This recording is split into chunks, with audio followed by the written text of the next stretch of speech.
Жунхай базарынын соодагерлери салыкка каршы митингге чыкты. 4-сентябрда Дордой базарынын сатуучулары митингге чыкты. Митингге чыккандардын айтымында Дордойдогу Жунхай базарынын кампаларына мамлекет тарабынан мөөр басылып, салык кызматы товардын жалпы суммасынан 10% салык төлөөнү талап кылууда. Мындай талаптарга соодагерлер каршы. Анткени бул өлчөмдөгү салыктар менен иштөө пайдасыз экенин айтышууда. Учурда сатуучулар ишин токтотуп, нааразычылык акциясына 500дөн ашуун киши чогулган. Мамлекеттик салык кызматынын башчысынын орун басары Исламбек Кыдыргычев Дордой базарынын жетекчилиги жана соодагерлери менен жолукту.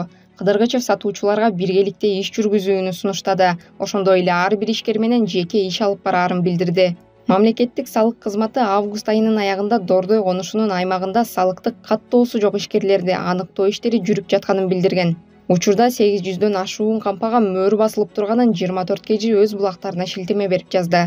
Маалыматка ылайык, өткөн жумада салык кызмат